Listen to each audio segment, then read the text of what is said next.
you doing? My animal. She says hello too. So I want to say I will no longer be reading publicly from the book of Melchizedek. That book is, whew, at least the version I got. Okay. There are things in there that it is not time for it to be publicly spoken about. That is things passed down from high priest and high priestess to the next high priest and high priestess within the family. However, I do want to say that there is a lot of confirmation of things that I have previously spoken about on this channel. There is a mention of the Church of the Firstborn, which is Arcturus, also known as the Father's House. We are told more about Enoch's life, and I love that this book gives also the wives' names, as well as what they did alongside their husbands in the service of the Lord. The things that I am about to reveal, I have been given permission to reveal them, and then if anything comes down the line, I will reveal that with permission as well.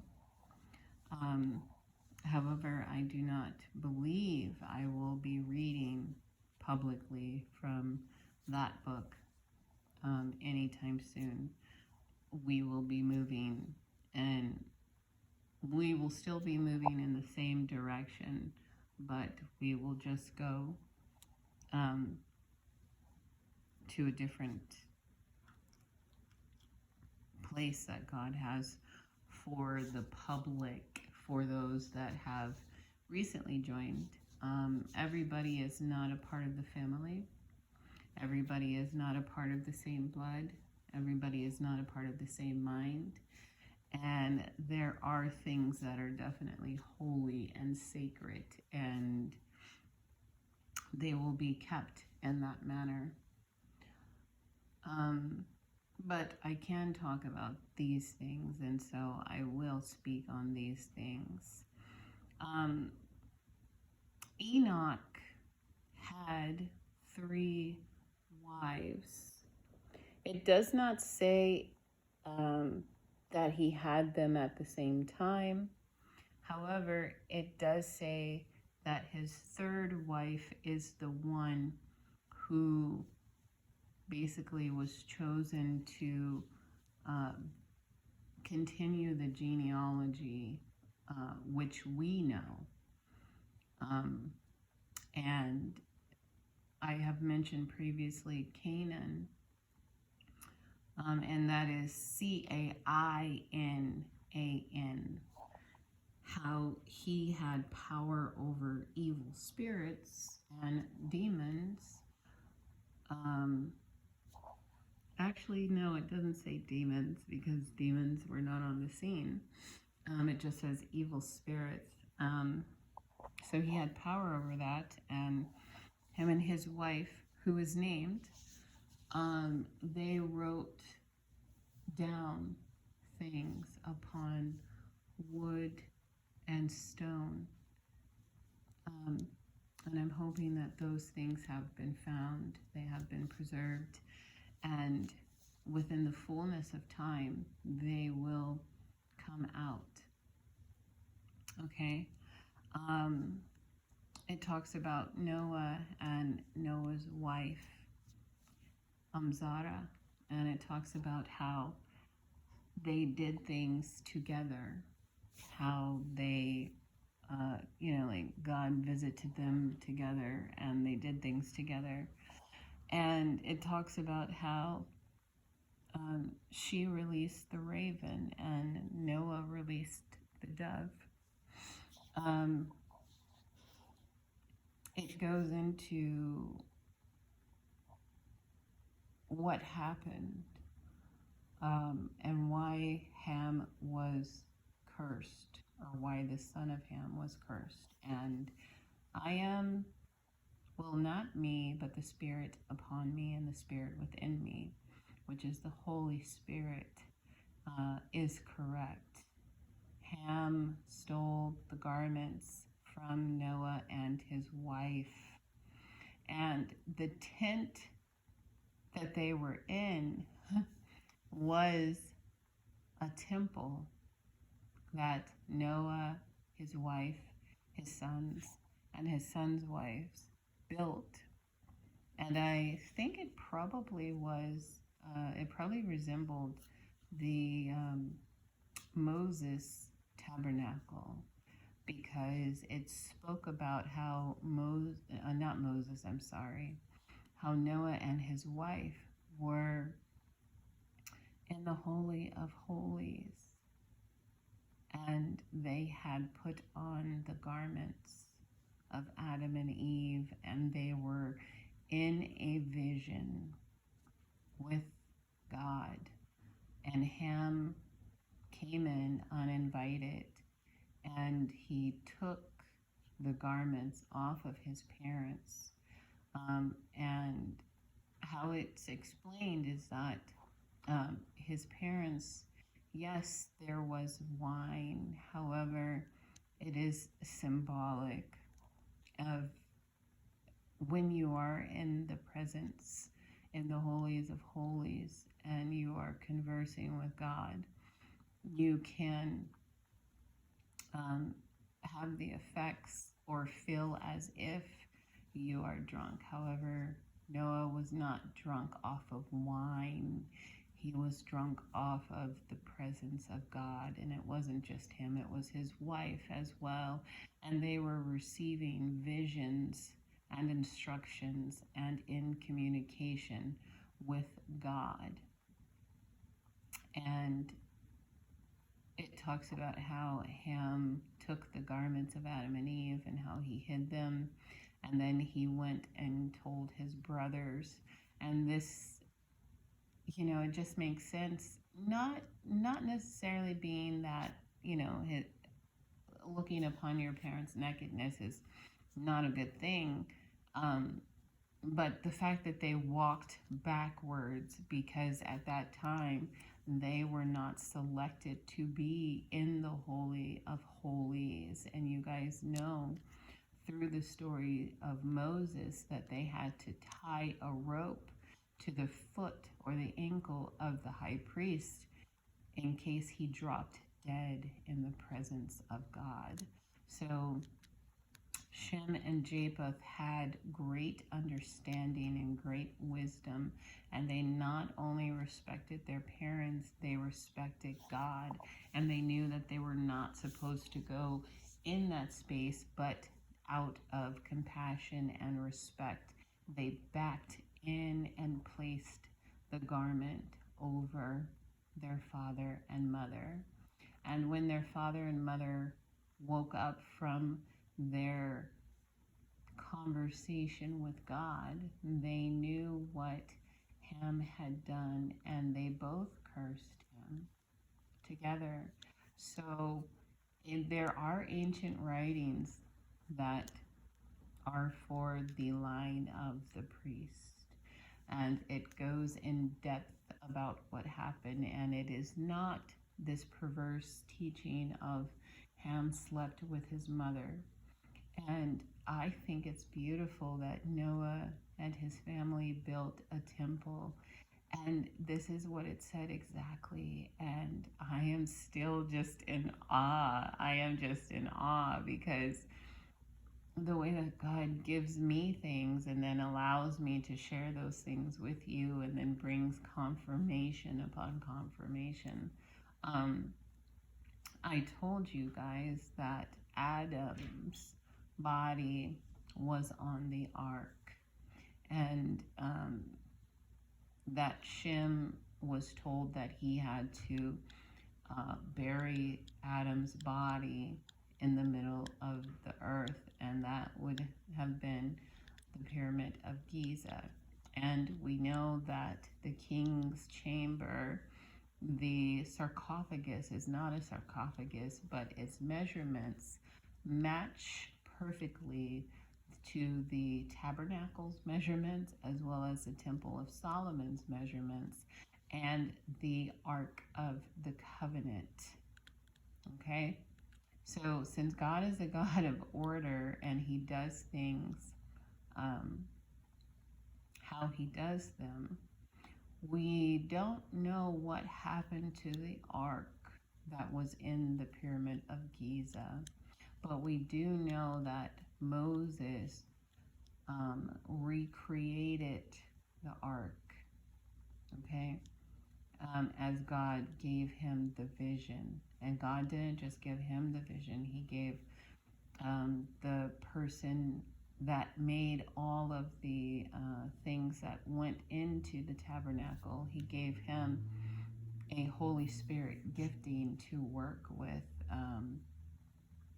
the things of God and to create them, because Moses saw it, but so did that young man.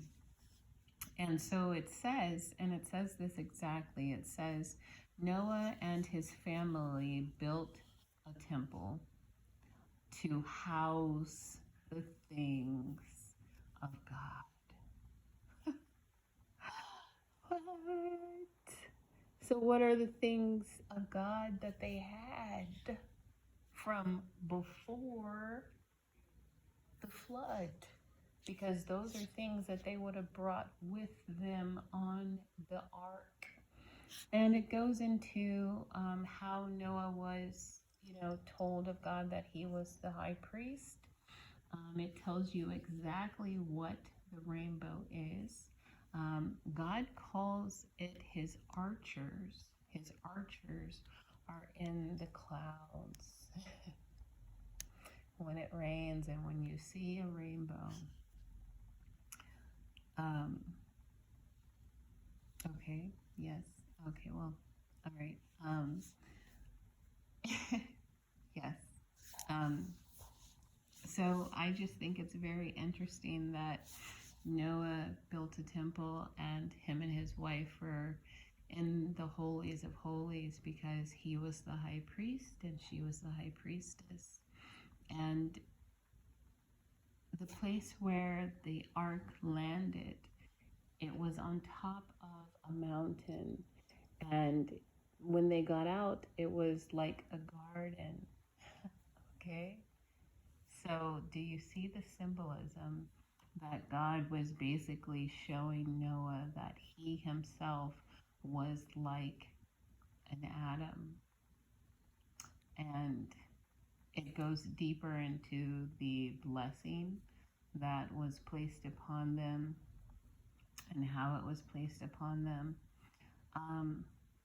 And then the other thing is it goes into a lot, but I will not, after this, unless God tells me to, I will not be going into it. But in the Bible, it talks about Nimrod, and it talks about a little piece it's like a little sentence, how it said, and he walked with God.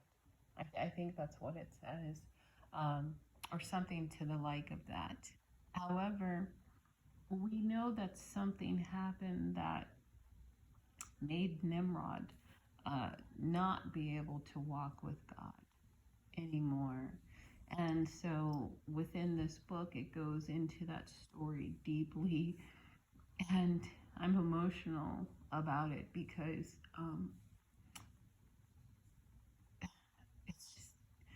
very sad. It's very sad.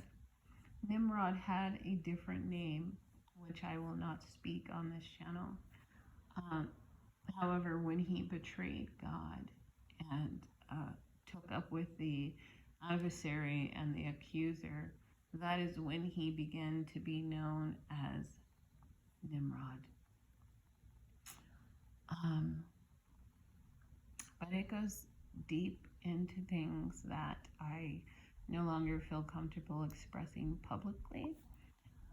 Again, if God changes that, it doesn't matter what I feel. I will follow his direction. However, I feel that he is in agreement with me at this time to no longer read from that book at this time.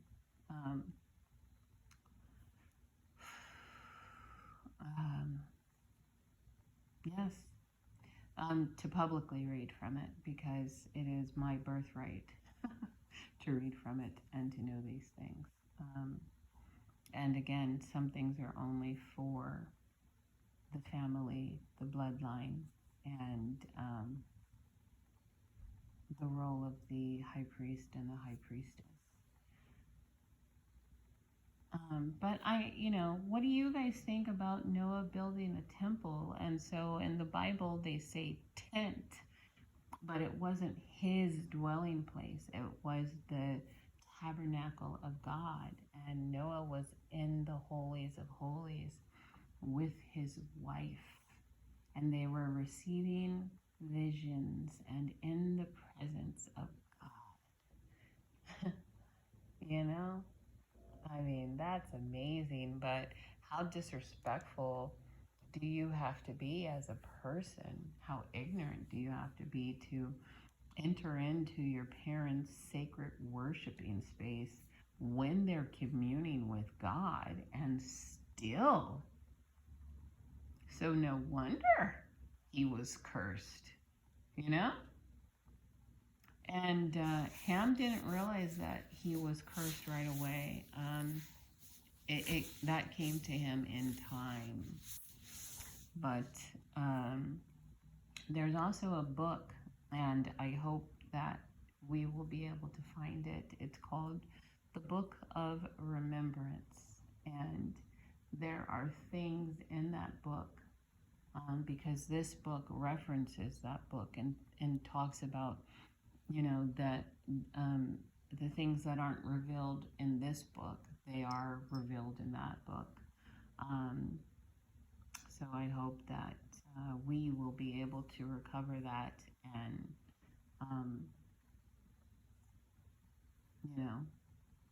go further into our birthright and our spiritual inheritance.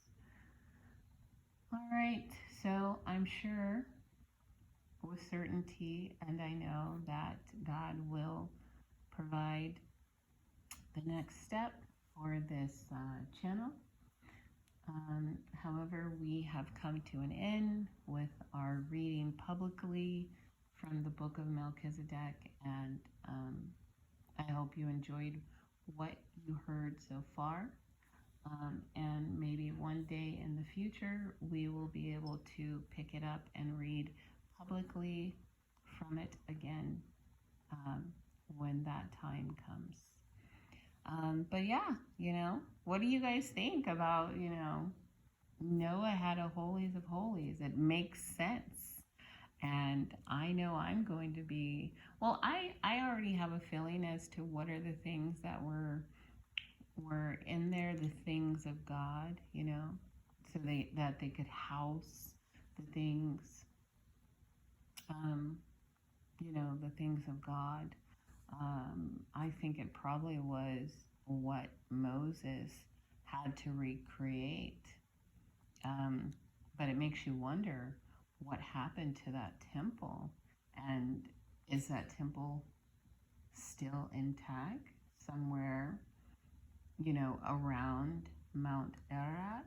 And if so, maybe those things are still there. Maybe some people know that they're there, and maybe, they used them. I don't know. But if they are not of the priestly line, I'm sure, it's protected, but these are just questions I have, has it been discovered, and, where are those artifacts? Can it be discovered? Will God allow it to be discovered? Can you imagine? Can you imagine? If you were the one that discovered, Noah's temple and the remnants of Noah's temple. Wow. I can only imagine. Now, it says a tent, but I think it was more than a tent. All right, so this one is done, and I will see you guys when God says so. Go in peace and love, and continue to grow in the knowledge of God. Later.